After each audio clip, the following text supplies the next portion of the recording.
Welcome back, everyone, to the Shock Absorber podcast. And it is me, Joel, your host. Or would you like to call me a co-host? Do you prefer Tim, who's joining me on this podcast today? I don't know. Am I a co-host or am I a guest? I feel like it shifted, it blurred. Oh, did it? Well, I was the guest that never left. That was part of it. That's true. One week I was like, hey, Tim, you want to come on and talk about intergenerational ministry? Yeah. It's like, sure. Oh, do you want to come back next week? And here we are 4 years later and I'm still here. That's so true.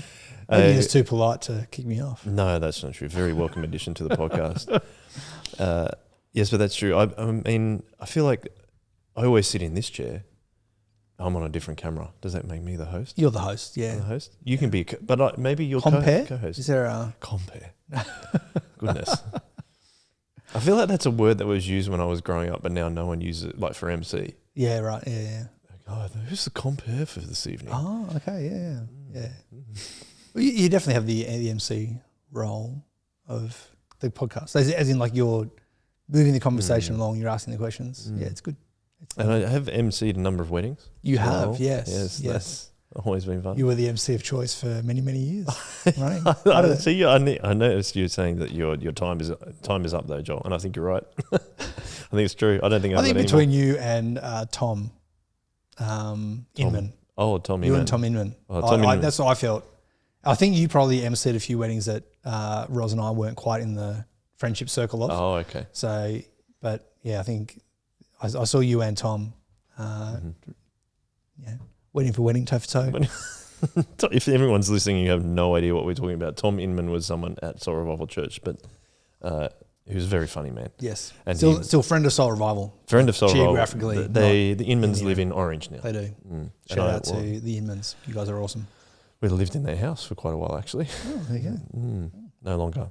Yeah. But that's all positive, not good. They didn't kick us out. They decided to sell the house and we moved directly across the road and it all worked out really well. Perfect. So it was great. Thanks to God for sorting that out for us. Tim, we're going to do a special episode today. Take a break from doing a mini series on service teams that we've been working through, mainly because the next 2 weeks are going to be public holidays when we record on Fridays, Good Friday and Anzac Day. That'd be all of Australia. I was going to say New South Wales, it'd be all of Australia, wouldn't it? I believe so. So we had public holiday, and so we wanted to still get an episode out for the people. And they demand it. Yes, they've demanded it. Have people knocking on the doors. Where's my episode? It's all those people are demanding that we have an episode. I think what we're going to do today, I know, that we are going to look at some McCrindle research that has just been released. Yep. McCrindle being a Christian research company. Yes. On the state of Australians and their relationship to Christianity. And what I thought was interesting to begin with is the Sydney Anglican website actually has a headline that says, "The stats which show Australia's new relationship with Christianity." And you've been combing through the report. Yeah. I sat through the presentation yesterday. That's more than excellent. I did. That's more and than printed the report. Okay. Yeah. So you've done more than me. Yes. That's going to be our cultural artifact that we look at. It's going to form the base of this episode. I've got my first question for you. What we talked about Sydney Anglican's headline. What was your headline take from it? My headline take. Wow. Yeah, what's your clickbait headline that you would come up with? Clickbait headline. I don't know. I'm not very good at this game. That's okay. It's more just what stood out to you first. Yeah, what stood out. I think one of the big things, we'll dig into this as we go, but it's exciting to see the number of people who are turning to Christianity. Interesting. Yeah.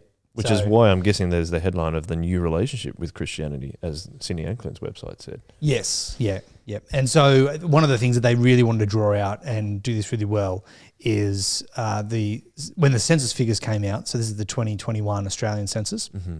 When the figures came out, the sort of precipitous drop of Christianity, particularly, but religions in general, decreasing. So Christians are now 43%. So a drop below half. That was momentous. And the people who tick no religion is something like 30, 35, 36, I think, something like that. And the rest is made up of, I don't know, or agnostic or other minority religions in Australia, so Muslim, Hindu, etc., etc.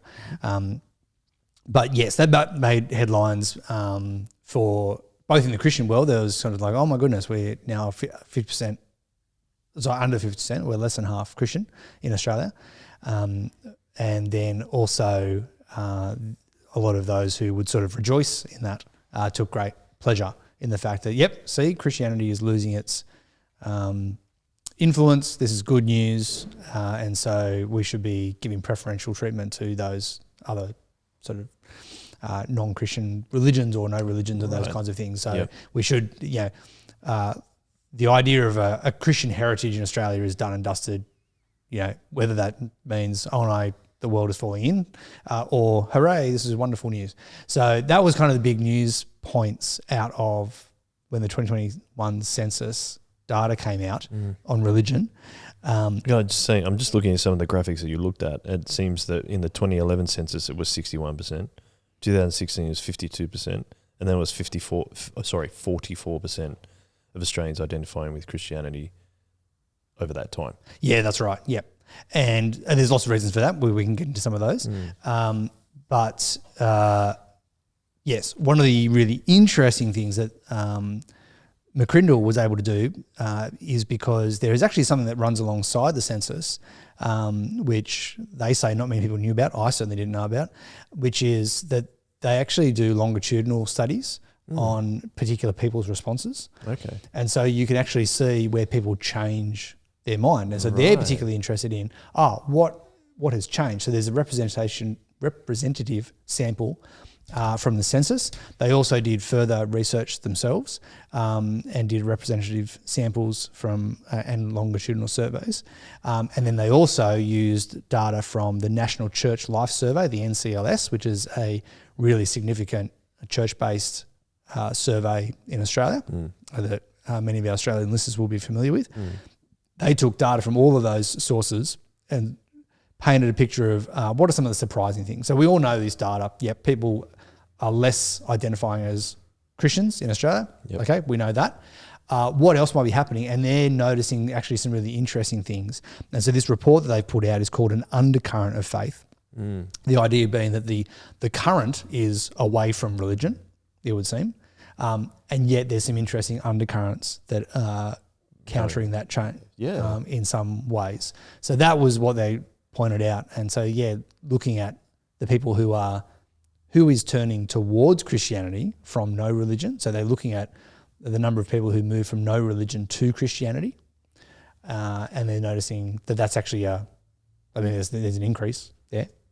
And also just the good news that there are people becoming Christians. And so what's going on there, and what can therefore we do in terms of our ministries to sort of maximise that, celebrate that, and know how best to do ministry to our non-Christian, not yet Christian neighbours and friends, etc. So just to pick out another statistic that you have very helpfully found for us, that says that in the latest census, more than 784,000 Australians changed from non-religion to Christian in the most recent census.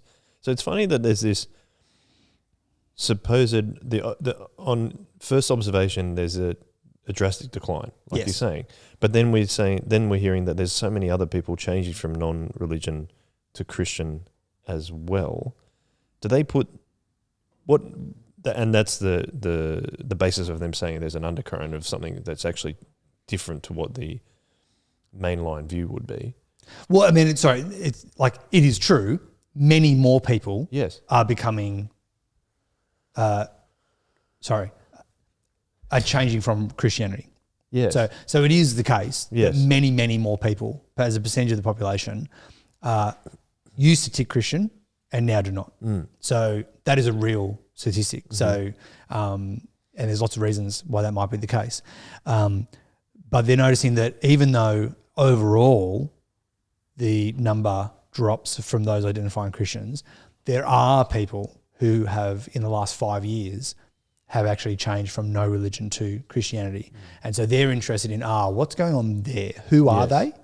What's going on? And why might it be the case that they have changed from no religion to Christianity? So when you do the big figure, yes, overall the percentage is down. But within that big figure, there is a smaller figure of those who are becoming Christians. And they said like that number, 784,000, that's almost 10%. So that's 1 in 10 non-religious Australians have become Christians or now identify when they didn't identify before as Christians. And they're like, oh, that's interesting. There's a story there. What is that story? That's what they're trying to draw out. Right. And if you didn't have this report, but you just heard that statistic, what would your thoughts be about why that's the case?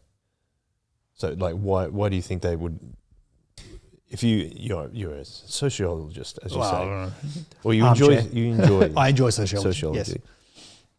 On your observation, what do you think is behind that? Like, let's just for a moment disconnect ourselves from the McCrindle research that we'll definitely look at. Yeah, I'd love to see if your thoughts match with what they're actually saying. Oh, sure. Reasons. Yeah.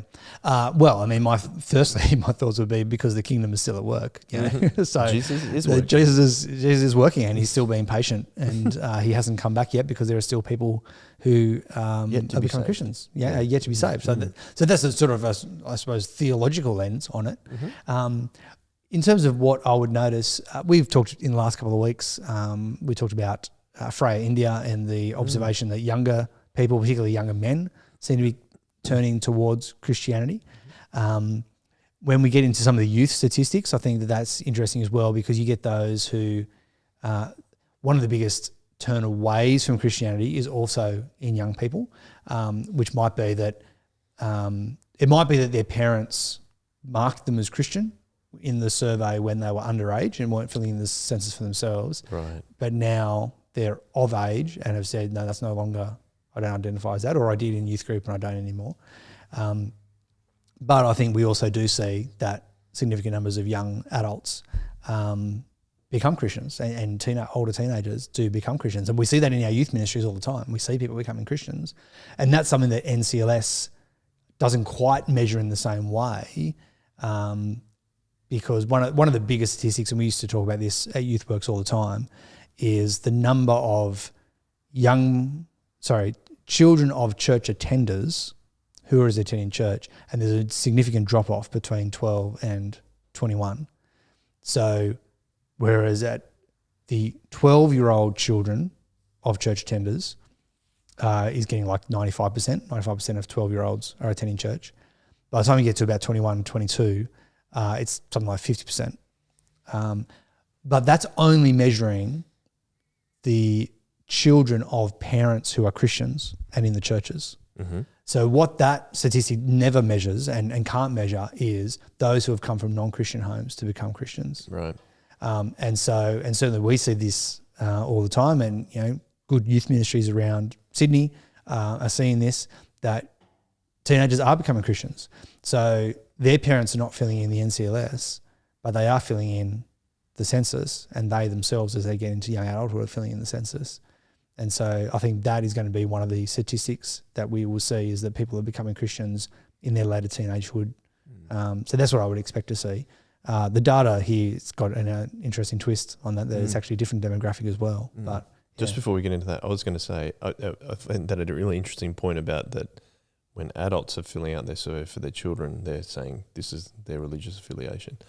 I feel like when I was a child, that happened as well. And of course, I became a Christian. Absolutely, yeah. Do you think that also represents some of the drop-off in the mainline statistics that we talked about, is that people who had originally been marked as nominally Christian or Catholic or any other kind of or denomination related to Christianity, that's not happening as much anymore? Absolutely, yeah. And this will come out in the research as well from McCrindle, is cultural Christianity is becoming extinct. Yep. It's either you are or you aren't. Yep. And so the gap between identity and practice is shrinking. So now with that, 44% of people who identify as Christian. So that's ticking Christian on the census box. Again, it is much more likely to be X's and boomers, so our oldest generations, who would identify as Christians even if their practice was, I don't go to church regularly, I'll go to church Easter, Christmas. Younger people are much more, they're only going to tick the Christian box if they actually are attending regularly. So, so the gap between practice and identity is much smaller in young people than it is for the older generations, because there is a lot more of that latent hangover of cultural Christianity for some of our older generations who like, well, of course I'm a Christian. Of course I'm an Anglican. I got baptized in an Anglican church, got married in an Anglican church. I'll get buried in an Anglican church. How often do you go to church? Oh, maybe at Christmas. So that kind of cultural Christianity is still very much in the identity of many of our older generations, but less so in the younger. And so, yes, that idea that I would tick Christian on the census box because I got baptized in a church I've never stepped foot in again, that's shrinking. And that was me growing up, as an example. Like I was baptized Catholic. Yep. So would your parents have filled in Catholic on the census? Well, they would have from my dad's side. And then they said, no, you're Catholic because my dad went to a Catholic school and stuff. Yep. But my mum is Church of England, as they called it. Yep. And I know so that there are cultural identities without a lot of practice. Yeah, exactly. Yeah. That's an interesting shift, isn't it? That people feel more willing to say that I'm not affiliated with anyone. Okay. Yes. And I think that when you go back to why is there this drop, so from 2011 when 61% of Australians ticked Christian on the census to 2021 when only 44%, that's a 20% drop. In 10 years. In 10 years. What's going on there? I think one of the biggest things is the middle generation, so the older Ys and the Xs, are feeling free to just not tick Christian when they may have, older generations may have previously. And certainly younger millennials and generation, maybe the older Zs who may be filling it in or maybe sitting with their parents while they fill it in, are much more comfortable just saying, no, don't tick Christian for me. I'm not a Christian. We've never been to church. And so, I think that's one of the reasons for that significant drop is the gap is shrinking. Whereas 10 years ago, I'm not sure the statistics, I don't know if it's in here, the statistics of actual church attendance, but church attendance hasn't changed dramatically over the last 10 years as a percentage of population. It's the identity piece that's shrinking. So there are a lot of people who are saying, actually, what's happening with that identity piece is it's becoming closer to reality, as in you're seeing more actual, like more truthful. It's much more truthful in the sense of who is Christians. We would say Christians are disciples of Jesus who practice their faith, and one of those practices of faith is regular church attendance. Whereas a cultural Christianity, a strong cultural Christianity, is ticking the box regardless of your actual practice. So we're seeing that number shrink. I did just see. I think if I'm correct, there's from 2011 to 2021, the percentage of Australians attending church was at 15% in 2011 and is now at 21% in 2021. Okay, yeah, sorry, yes, no, it is here. Yep. Yeah, that's it. So, yeah, it is. And I want to hear what you're saying about McCrindle's interesting twist on it. I'm just saying, like, it's hard to get that, to start really clarifying that in my mind, because you're like, it says everyone's not being Christian, but then also it seems like percentage of Australians actually attending church is increasing. That could be a population thing too, as well. There might be Australia's population has grown a lot in the last 10 years as well. Well, which means you actually need even more. Because if the population's growing. Yeah, that's true. So you're not just keeping up. It's got to be proportional. With proportional, it's not just the same. It's actually increased. Yeah, that's why it's fascinating. Yeah. So what's that interesting twist that you said that McCrindle have put on the reasons why some people have actually said that identifying themselves as Christians has actually increased? One of the interesting things that they discovered. So they've got a section. So they've got 6 undercurrents that they notice. Yep. And we can kind of jump around with these. But number 3 is the Australians turning to Christianity may not be who you expect. And so here was one of the really interesting things was actually one of the biggest growth areas is in the over 55s. So over 55s as a percentage of the population is sort of increasing at a particular rate. Definitely increasing, yep. So 17% between 2006 2011.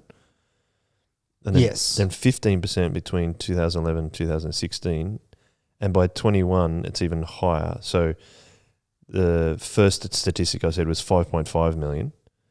The next range is 11 to 16 is 6.4 million. And now for the latest census between 2016 and 2021, it's 7.3 million. So that is definitely increasing by quite a lot. And so one of the we can chuck the PDF link and in the show notes so people can see, because it's just a lot of numbers for those, particularly those just listening. There's a lot of stuff going on. But one of the pages of their report has the percentage of change of over 55s. So as a share of the population, 3% of the change in population is towards 55 and over. So we've sort of grown in that demographic by 3% in the last 5 years. 11% of that age bracket has moved from no religion to Christianity. So significantly more than just the population growth have moved from no religion to Christianity in that over 55. And so this is one of their comments was, like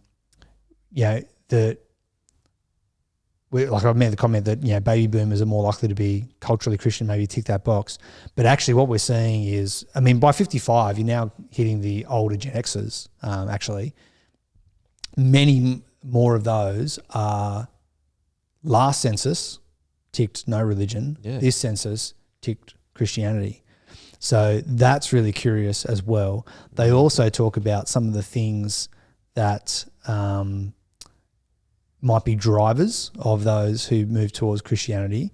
One of them is 22% of people had an influence of being recently widowed. So that is going to be largely that older generation. Or recently separated and divorced, which may not be necessarily that older generation, but might be some of those older exes perhaps. But really, again, crisis moments are going to be drivers towards Christianity.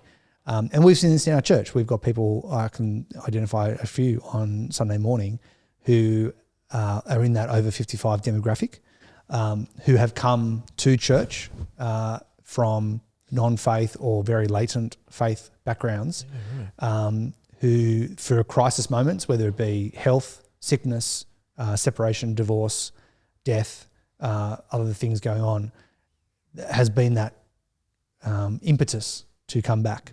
So that's really exciting. And maybe a return to values that they maybe grew up with. Yes, and I think certainly for those older Xers and baby boomers that is definitely going to be the case. Yeah. So one of the interesting things is sort of the Gen X and the older millennial generations had a foundation of Christian values and maybe some biblical literacy that if they are not religious, they have turned away from. So they intentionally post-Christian, and those who are coming back to Christ. Even because for the most part, they may have gone to Sunday school, exactly, or things like that. Yeah. Yep. Whereas our younger generations, definitely our Zeds, maybe our younger millennials, are not post-Christian. They've never known Christianity. Yeah. So many of them have not been to Sunday school, didn't do scripture in schools, didn't have youth group as a regular part, and so they're not rejecting Christianity. They never were. They just haven't experienced it. They've never experienced it. And so one of the other things we can talk about as we go on is the spiritual interest of young people as well. But that's a different point. Just one more question, I suppose, before we do move on from that. I wanted to ask you, and we just move out of the deluge of statistics that we've been wading through. And it's more just a question for you. Do you think this is an argument for more intergenerational ministry? Oh, that's a good question. I'm going to say yes because here comes the Kool-Aid. The Kool-Aid. The shockers of a Kool-Aid. But yes. Well, not necessarily. As in, you could see this and go, oh, we need more targeted ministries for the 55 and overs generation. Yes. So again, our as my mate Dave Sinos writes in his book, our ecclesial muscle memory is to do age specialist ministries. So I can imagine that there is going to be lots of conversation in amongst the church world to say, right, we need specialist over 55 ministries. We need to do more retirement village ministries. We need to do more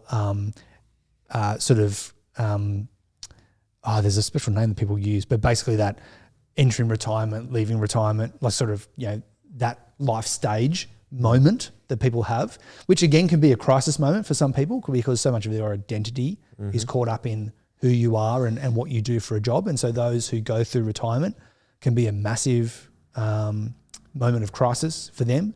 So I can understand that there'd be an argument for saying we need to do more peer age specialist ministries in that over 55 bracket.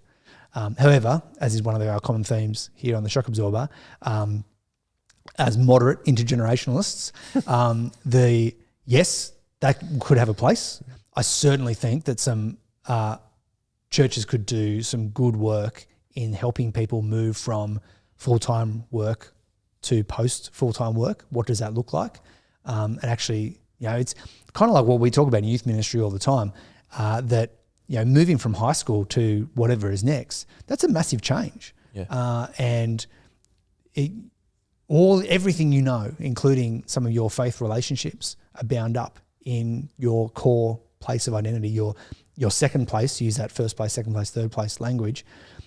Your second place, your work, is really core to who you are. It's core to your identity. And I mean, that's neither here nor there. It is what it is. But for those who are moving from work into retirement, for churches to step in and give space to mourn the loss, to recognise that, and to help people work into what that might look like post-retirement. What does their life look like? And particularly, our life expectancy as Australia is about 80 plus. And so if you're retiring at 65, which is the average, then you've got at least 15 years. Is that right? Did that maths? Yeah, 15 years of post-retirement life where you'll continue to have relatively good healthcare, life expectancy, activity, those kinds of things. How are you going to use those 15 years well? And I know that there are ministries who are built around this idea. How do we help our retirees use the 15 plus years that God is likely going to give them for ministry? Yeah. I had a conversation with a scripture teacher just 2 weeks ago, Peter. Great. He's a lovely Catholic teacher. I've taught with him for about 20 years. And he was just saying he couldn't wait to retire because he knew he could teach scripture. And it was like the next week, said goodbye to work and they stepped into the classroom the next week because he was just excited that being freed from the responsibility of earning a wage gave him the freedom to step into the scripture classroom. And so he has been teaching every single week in about 3 or 4 schools since the day he retired. And I just think, what a witness. That's amazing, man. And that's the kind of attitude. How do we foster more of that? And how do we do ministry with them and also to their peers? So I think there is a great opportunity there. Do I also think that over 55s need intergenerational relationships? Absolutely. Well, I immediately thought of the that show on the ABC, Old People's Home for 4-year-olds. And as I just searched it up, as my kids like to say, and it says it's intergenerational care for the older generation. And then I do chat with GPT to summarize it, and it says the show highlights the emotional and physical benefits of intergenerational relationships. For the older adults, it helps reduce loneliness, improves mood, and encourages physical activity. And for the children, it builds empathy, communication skills, and confidence. And I think that is an important part of what we talk about with being intergenerational. And it's the shock absorber, isn't it? It's the older people helping the younger people, and the younger people helping the older people. Yeah. And that's why I think you and I would both argue that, sure, there's got to be some time where you've got to help just over 55s, and that's a certain life stage for them. Absolutely. And that's why we say moderate intergenerationality. Yeah. It's not that we're all in all together all the time. There are going to be times that it's going to be helpful to have specific ministries to those particular ages and stages of life. Yeah. But then we'd also say there are some gigantic benefits for everyone to be able to Absolutely. make that an intergenerational thing as well. Yeah, So definitely. I think that's really cool. Let's move on to the young people scenario there, where it's saying that young people are looking for meaning. Is that right? Youth are on a quest for meaning. Mm-hmm. And I know that you've obviously, this is a passionate area for yourself. So what did you take out of McCrindle, what they were telling us in terms of youth? Yeah, so generally speaking, and this comes back to that cultural Christianity question, is people are identifying as Christians because they genuinely believe it. Yeah, so it's more authentic, I feel. Yes, there is that sense that it's not just my heritage, it's me right now. It's what I believe. So that you see that across all age groups. And so this was point number 2 for them, searching for purpose and meaning. So people were asked in a different survey, what has led you to change your religious affiliation? 59%, so almost 60%, my personal beliefs have changed. So overwhelmingly, it's I believe this. Like I have had a profound experience, or whatever it might be. I mean, I'm just interested. Yeah. And so that's really key. So we do see that. And the top 3 reasons that Australians generally across all age groups turn to Christianity. Number 1 was a feeling of spiritual connectedness or a sense of divine presence. That's really interesting. Number 2, finding personal meaning and purpose through Christianity. And number 3, Christianity offered answers to questions they can't find elsewhere. So there's this searching for meaning, purpose, connection with the divine, but connection with others as well. Thinking that Christianity actually answers the questions that I'm asking. So that's really significant. Then when it gets to the youth particularly, again, we're seeing, so this last 5 years, so from 2016 to 2021, 85,000 15 to 24-year-olds moved from no religion to Christianity. Which is actually a decreasing number over the last few years. So that's really interesting as well. So the number of young people becoming Christians seems to be decreasing. So that's something that I think we can keep working on and wanting to do better at. But one of the other things that they noticed was that younger generations are more open to spiritual conversations that involve different views to their own. So this provides a ministry opportunity of saying, there are people who may not identify as Christians, but they're willing to have the conversation. And so sometimes we worry as Christians, like, do people really want to hear from me? Am I just going to be a Bible basher? Those kinds of things. And that may have been the case in decades past. But right now it feels that, so 51% of Gen Z said they were extremely or very open to having a spiritual conversation that involved a different view to their own. That's amazing. That's great. And so there's opportunity there. The other thing was, as we talked about, that younger Christians are much more likely to be regular churchgoers than older Christians. And so this is where the McCrindle are measuring, did you identify as Christian and do you attend regularly? By regularly, it's at least monthly. So baby boomers, only 25% of those who ticked Christian on the census actually attend church monthly or more. Wow. So there's this big gap between identity and practice. Yep. And that identity shrinks and shrinks as you go down. And so for Gen Z, it's 68%, Gen Y, it's 72%, so they're very close to each other. So you don't have this gap that I'm not going to say that I'm a Christian if I'm not actually putting it into practice. Far less likely to do that. And so that's really positive. It means, going back to some of the resilient discipleship we talked about with Barna, I think that's really healthy that you've actually got young people who don't just identify, but are putting it into practice. So, I think we talked about in that series on resilient discipleship. I'd be curious to know the numbers of resilient disciples in the Australian church, given that broad spectrum, there's much less cultural Christianity in Australia than there is in particularly certain pockets of the US.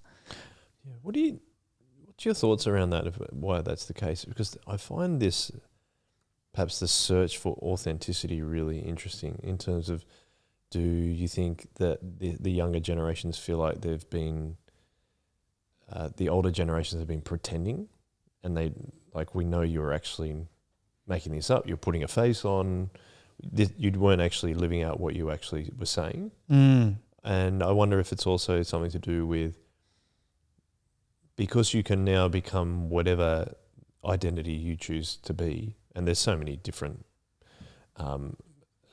choices in that. We've talked about before that, even Stu talked about, like, there's going to be like surfing, there'd be like a surfing culture, a skating culture, people that like playing sport, and that was, there was those kind of subcultures within high school, for example. But now it feels like, my observation is that you can pick whatever identity. You could be like interested in these wildly different things because of the internet. So you could like doing gaming, but you could also like sport, but you could also like, I don't know, board games. There's all these variations of things that you can live out your personality about things that you like doing, but that identity is displayed in a different way. So I'm wondering if it is the search for the meaning, and search for actually saying, well, if I am going to be a Christian, I am a Christian. I'm going to say it, and I'm going to live it out, and I'm going to go to church regularly. I wonder if that's what's behind the statistics. Do you think that would be true? Yes, there's definitely a much more pick and mix mosaic of identities that I think had wholesale before. So I can pick little aspects of a whole lot of different varieties and pull it in. And part of this is the onlineness of the younger generations. Well, I mean, your algorithm will feed you all sorts of weird things, but it also means you can have a really scattered interest in many, many things. The downside is you're unlikely to go deep on any particular one of those. So, you can't. We're limited. I can't be interested in 10 things and be good at them. I can be good at 2 or 3 things, or I can be crap at 10 to 20 things. So it's, but the algorithm and the amount of time we spend online means it's much more likely that we're going to have a very surface level understanding of many things rather than a deep level of some things. Do you think that's why Christianity offers depth that they perhaps may be looking for? Well, I don't think it's why we offer depth. I mean, you offer depth because it's true. But I'm not trying to be pedantic. That's okay. I think that seems to be some of this younger generation's turn towards religions. Yep. Is because there is a depth there that they're not experiencing, that they haven't been cultivated to experience in their other spaces. And it's also, one of the interesting things is the observation that people are turning towards Christianity, that Freya India and Justin Brierley and Douglas Murray and all these Tom Holland, people like those are kind of noticing is the people who are turning towards Christianity seem to be turning towards the weird varieties, not the normal varieties, which is also really interesting for the whole seeker-sensitive movement, which I think we were influenced to an extent, which is, let's try and make Christianity as normal. So there's as little gap as possible. This was a seeker-sensitive idea. Yeah. Let's make as little gap as possible between people's normal world and the Christian world. And when I say, we're just like you, but we have Jesus. And that's significant, and maybe you should consider Jesus as well. What has actually happened, and particularly the moment now, is people are like, well, why would I want the same as what I've got, just with a little bit of extra? I'm so unsatisfied with what I currently have. What I have, I'm particularly with mental health on the increase, depression, anxiety, loneliness, meaning crisis. I don't want similar to what I've got, just with a little bit of Jesus. I want something radically. I need something to radically change here. I need something that's going to offer me a depth that I've never experienced. And so the growth in Eastern Orthodoxy and Greek Orthodoxy and Coptic Orthodoxy, the growth in Roman Catholicism of, the Latin Mass and the bells and the smells and all of the dressing up and the candles and they're growing really interestingly. And I think a large part of it is, no, I don't need normal, because normal sucks. Yeah. I don't like normal. I'm not happy with my life. Don't give me just a small step away from what I'm doing. Give me richness, give me depth, give me tradition, give me liturgy, give me bells and smells, give me candles, give me, I'm looking for something that is so radically other and also radically tactile. I think that's the other thing that is going on, because our screen-based culture is so flat, it's so 2D, our experience of the world, that as soon as children's ministry, you put up a flannel graph and you think, oh, that's so 1960s. It's like, yeah, it is. But also, kids don't know what to do. It's tactile. It's in their hands. Give them Play-Doh. Tell them to make the characters of the story out of Play-Doh. And they're like, wow, I can't do this on my phone. Now, in one sense, Play-Doh is never going to be as interesting as a flashing screen and another Bluey episode that just keeps rolling on. That's true. It's not. It's not going to capture your attention. But it's ultimately more satisfying. And so I think that is some of this turn towards Christianity is, I'm not satisfied with my life. I need something of depth and richness to capture me. And that's why that's maybe the authenticity piece too, isn't it? Yeah, exactly, yes. There's more satisfaction in being authentic. But I've possibly created these multiple identities or multiple pick and mix identity that has not brought any of that satisfaction to me. Yeah, that's right. Yes. Yeah. Yeah. Now, that's a really good point. One of the things that McCrindle notice is, yes, there are people in the younger generations moving towards Christianity. There are far more moving away from Christianity. So it's not all good news. It's not like, hooray, youth revival. It's definitely not. There are many more and faster than the rate of general population of 15 to 24-year-olds moving from Christianity to no religion. And so of all ages in the 2016 to 2021 gap, 19% of the population moved from Christianity to no religion. So that's most of that 61 to 44 percentage drop that we saw before. Yep. So 19% of all ages, 36% of 15 to 24-year-olds went from Christianity in the previous census to no religion in this census. So that is a dramatic drop. And so coming back to implications, as you said, one of the implication is, maybe we can do something with this interest in spirituality and Christianity with the over 55s. The other thing we really need to, I think, take away from this, and again, someone who's passionately children's and youth minister, is we need to do better discipleship and more resilient discipleship of our young people, so that we see that number decline, those who used to identify as Christians but now no longer, because that is representing a significant drop-off of those who presumably have been in churches and are now no longer. Yeah, that's really interesting. They're saying that they're the most open to it, but they're also the ones moving away the most. Yes. They're the fastest. Yeah. Right. So, and some of the reasons that McCrindle suggested, or it's not suggested, they feel like as the research has borne out of that, is saying people move away from Christianity often for the disappointment in church, or religion's no longer relevant. They're disillusioned with Christianity and the way it's practiced. Now, this is interesting. You talk about the difference between practice and identity. They're disillusioned with Christianity, how Christianity is practiced by its leaders or institutions. Again, thinking more about that authenticity argument. Prioritizing evidence-based or rational explanations over faith is another reason. And they felt Christianity was more about rules and rituals than personal faith. So I'm finding it hard to pass those things together, that they're more open to the spiritual conversations, but are they just disappointed in the way that it has been practiced and they've been related to? Yeah, well, one thing is, I'm not sure what the overlap is between those who are saying they're spiritual and those who are leaving Christianity. What the Venn diagram of overlap is between those two, I don't know. So we may be talking about different people here. So that's just something to keep in mind. I think one of the things, and this kind of came out in the Barna stuff about resilient disciples, is there are those who grew up in church, may not call themselves Christians or may call themselves Christians, but they're kind of hanging loose to the practice of being a resilient disciple. I can't remember what the different categories were. There was the prodigal and the whatever they were. You might be able to fact check that. I will.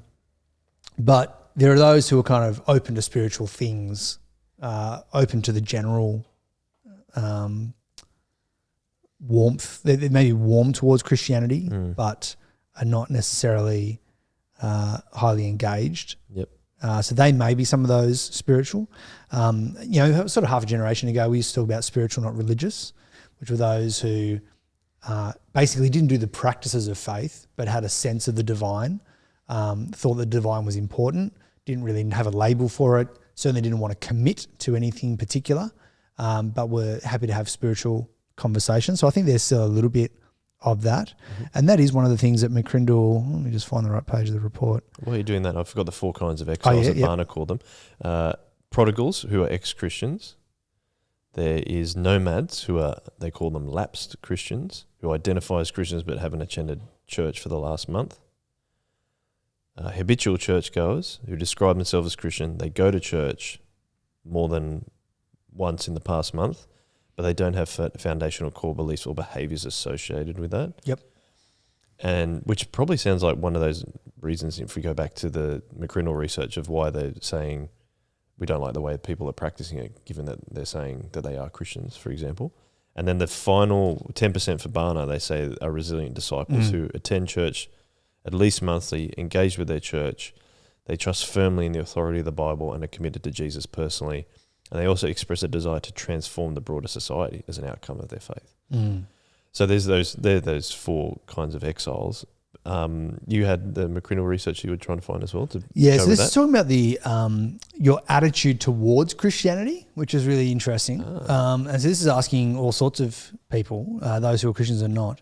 So in this, 34% consider themselves a Christian. So there's about a third who are answering this question who say, yeah, I am a Christian.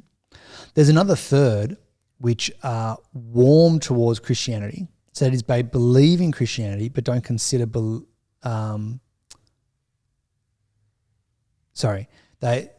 believe in Christianity but don't consider themselves a Christian, or they believe some of Christianity but still have doubts, or believe in the ethics and values of Christianity but actually themselves don't personally practice Christianity. And so that's another third of the population. The last third is those who are kind of neutral. So this is, I believe Christianity and churches should have religious freedoms. I'm just not going to get involved personally. Oh, that's for them kind of thing. So that's their own personal belief. Yep. And the last, so that's neutral, so it's about 10%.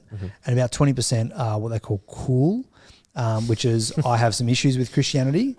I've got strong reservations about Christianity, or the 5% who I'm passionately opposed to Christianity. But so what's interesting there is you've still got a third of the Australian population who are warm towards Christianity. And one of the things that came up in the webinar yesterday with McCrindle was that they're some of our the easiest mission opportunities is people who are warm towards but need to be talked about potentially, and just sort of encouraged to move from a warmth to a actively engaged. On fire. Yeah, on fire. Yes. They also made the comment, the biggest church in Australia is those who don't go to church.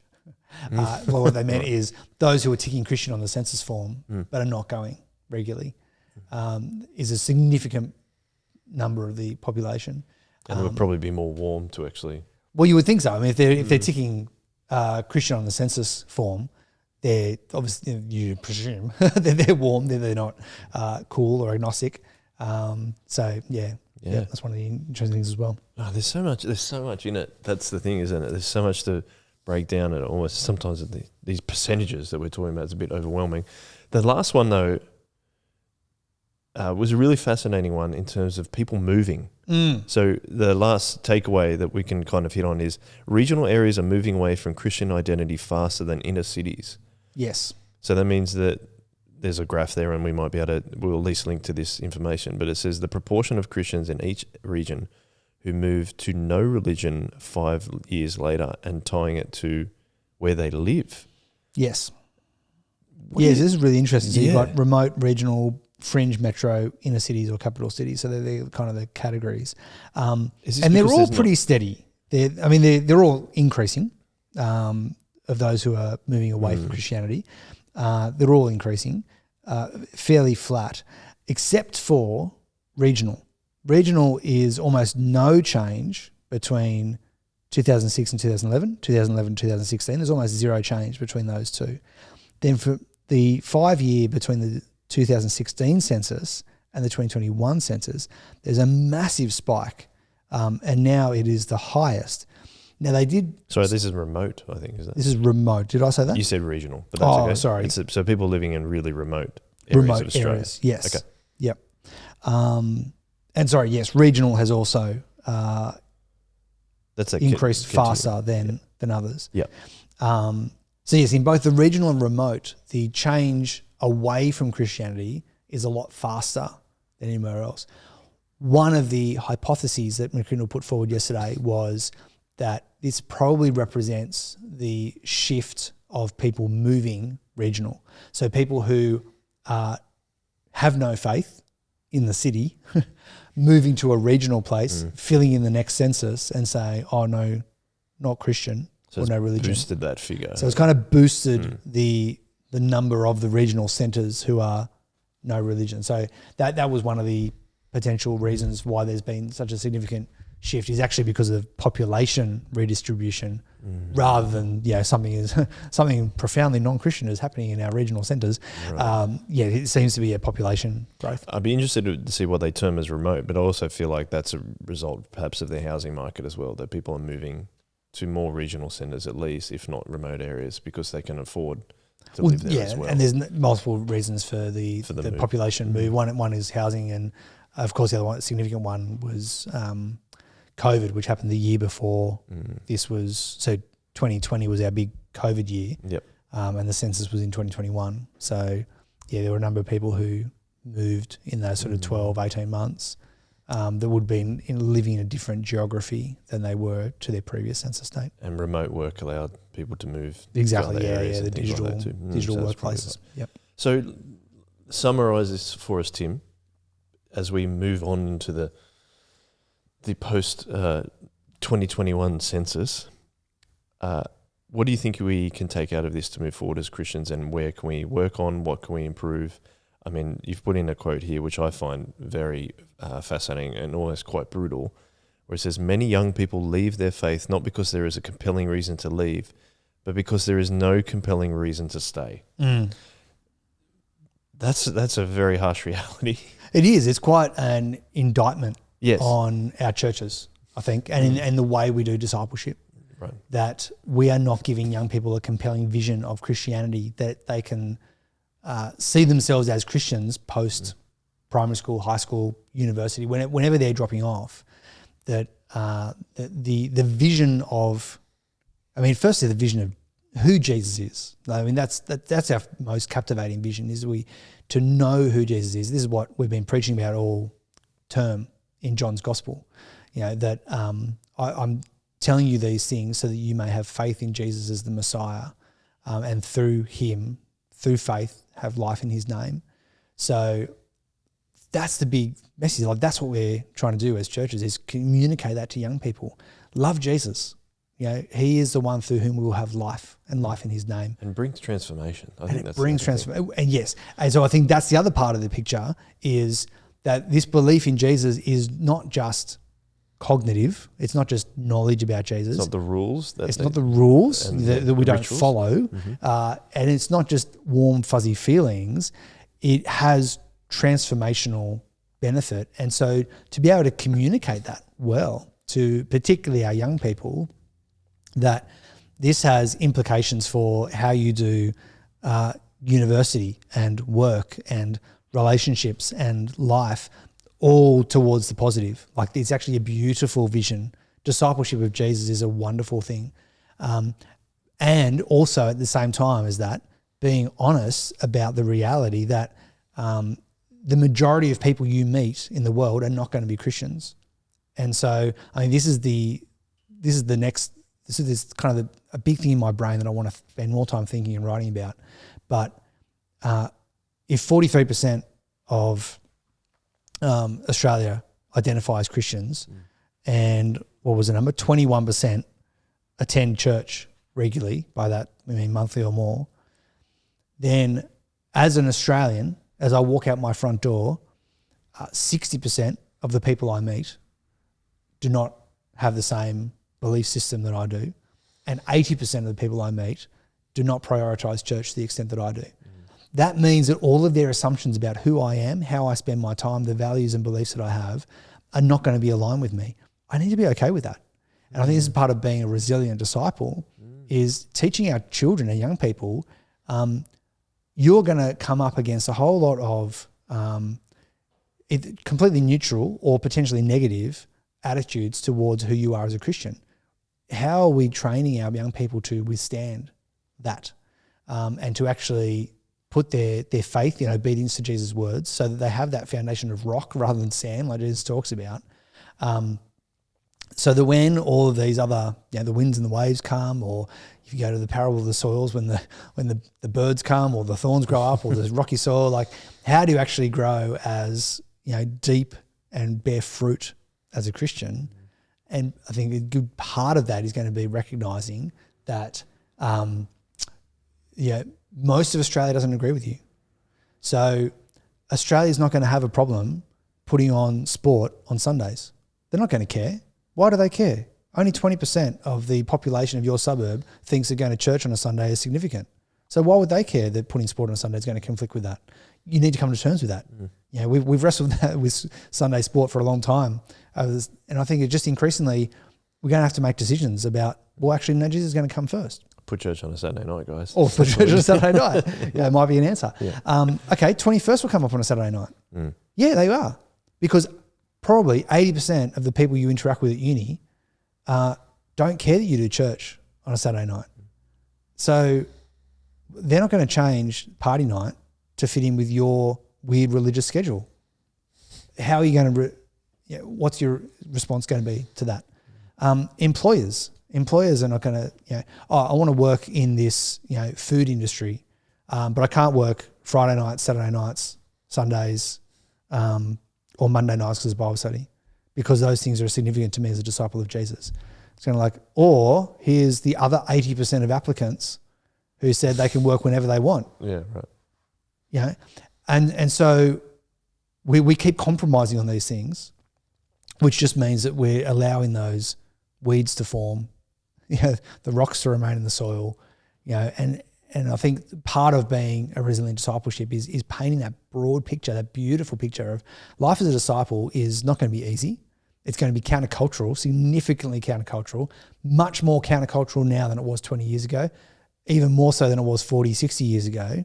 60 years ago, being a Christian and being an Australian had a high degree of overlap. It's got about a 20% degree of overlap now. Yep. And so we just need to be okay with that. And as we keep saying, not anxiously, just confidently Christian, but that will help our young people have a reason to stay. Yep. And that's going to be a significant part of the way we do ministry, particularly to young people. Yeah, I love it. I think the takeaway that I got out of it is, we talk about drinking the Kool-Aid though, is the intergenerational piece and how that can help both spectrum, either end of the age spectrum that we've talked about, young people and old people. That's the one thing that's come out of this research, is we've seen that different people of different ages are still looking for the meaning, but it's because of different circumstances, different life stages. Yep. And at the shock absorber, as we talk about, listening to young people, but bringing the biblical wisdom from the older saints, is where you can work out how to move forward and to love those people at different life stages. Yep. And how we can disciple, exactly what you're saying, how we can disciple more effectively in order that people have a compelling reason to stay, rather than, I mean, that comment, that quote that we said, people are leaving because there is no compelling reason to stay is one that's hit me pretty hard. I'm like, we need to work much harder on that. But they're my takeaways anyway. There was one other thing which I just think was really helpful that they were, McCrindle were summarising their report, and they talk about the invitation of Jesus in the 2020s. And there are a couple of really nice lines here that they sort of threw in that, to a digitally exhausted generation, Jesus says, "Come to me, all of you who are weary from doom scrolling, and I will give you rest." And I mean, it sounds funny, but I think there are genuinely those who they realise that they've spent days, weeks, months, sometimes years just lost to their device. Yep. And something provokes that awakening of coming up and going, what am I doing? Like, it's not making me happier. It's not making me fulfilled. I don't enjoy the time that I spend on my phone. I don't know how to do otherwise because this is all I've been discipled in by my culture. I'm weary. And so, Jesus says, "Come to me, you are weary from doom scrolling, and I'll give you rest." There's to a highly mobile and unsettled generation, Jesus offers a stable presence. To a generation seemingly always with something on the go, Jesus models a life of undivided focus. To a lonely generation, Jesus' church is to be a place of genuine fellowship, not just superficial connection. People, as you said, people are looking for authenticity and meaning and purpose, community, connection. Yep. That's what a good church is going to offer you. And to a generation searching for truth, meaning and purpose, Jesus says, "I am the way, the truth, and the life." And so I really love the way that McCrindle kind of wraps this all up and says, there's actually a beautiful story here of Jesus, his gospel, his church, a life of discipleship, committed to him, knowing, loving, obeying him as king, that we can put before these generations, particularly our younger generations, and say, this is better than what you're experiencing. Yeah, and offer some hope and positivity. Where it seems like a lot of these statistics are saying there's a fair bit of negativity. Yeah, that come from those things that you just mentioned there. So, great way to finish. Yeah. Thank you as always, Tim. Thank you. Thank you, McCrindle. Thank you, Joel. Thank you, McCrindle. Thanks to our partners at McCrindle Research. That's what it sounded like. But thank you, Tim. It was great. Thank you if you've been listening or watching. Sorry, there was a lot of statistics there, but also worth looking at and worth pondering and figuring out how do we disciple more effectively and provide compelling reasons for people to stay at church, regardless of what their age is. Absolutely. Yeah, that's been awesome. So if you've got any comments, you can email me, joel@shogglezorba.com.au. Let me know what you think, or drop a comment underneath the YouTube video. That would be amazing as well. But for now, we really appreciate it. Thank you for giving us your attention. And once again, Tim, thank you very much. And thank you to our producer, Luca. And we finish. Oh, it's too fast. You're too fast, but we can do it right now. Finish with a one way. One way. One way.